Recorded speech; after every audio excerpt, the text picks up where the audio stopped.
ரீசெண்டாக நம்ம இன்ஸ்டாகிராமில் போட்டிருந்த ஒரு வீடியோக்கு 100K ப்ளஸ் வியூஸ் வந்துருந்துச்சு. ஸோ இந்த வீடியோ போஸ்ட் பண்ணுறதுக்கு முன்னாடி எங்கள் வீட்டில் என்ன சொல்லியிருந்தேன் அப்படின்னா, அந்த வீடியோ மட்டும் 100K ப்ளஸ் வியூஸ் போட்டோம், நானே உங்களுக்கு சமைச்சு கொடுக்குறேன்னு சொல்லியிருந்தேன். அதை நான் மறந்தாலும் அவங்க மறக்கலை, சொன்னேல சமைச்சு கொடுன்னு சொல்லிட்டாங்க. நல்ல வேளை அந்த வீடியோ வந்து நைட் டைமில் 100K ப்ளஸ் வியூஸ் வந்தனால இன்னும் கொஞ்சம் ஈஸியாகவே போயிருந்துச்சு.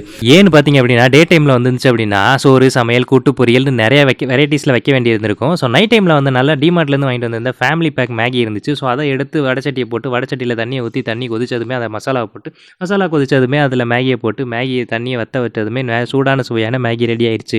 And thanks to Instagram families for 100K plus views. இன்னும் சப்போர்ட் பண்ணுங்கள். இதே மாதிரி home videos and home food videos, home cooking videos, இல்லை ரேண்டம் ஃபுட் பிளாக் வீடியோஸ் எல்லாமே நம்ம சேனலில் வரும். நம்ம சேனலில் பிடிச்சிருந்தா இதே மாதிரி மித்த வீடியோஸும் இருக்குது, அதையுமே போய் பாருங்கள், விசிட் பண்ணி பாருங்கள். பிடிச்சிருந்தா நம்ம சேனலை சப்ஸ்கிரைப் பண்ணிக்கோங்க, இன்ஸ்டாகிராம்லேயே நம்மளை ஃபாலோ பண்ணிக்கோங்க. அப்படியே மேகி லவர்ஸ் யாராவது இருந்தாங்கன்னா அவங்களுக்கு ஒரு டேகை பண்ணி விட்டுருங்க. மறக்காமல் நம்ம சேனலை சப்ஸ்கிரைப் பண்ணிக்கோங்க. இதே மாதிரி ஒரு ஃபுட் வீடியோலையோ இல்லை குக்கிங் வீடியோலையோ பார்க்குறேன். Until then tata, by.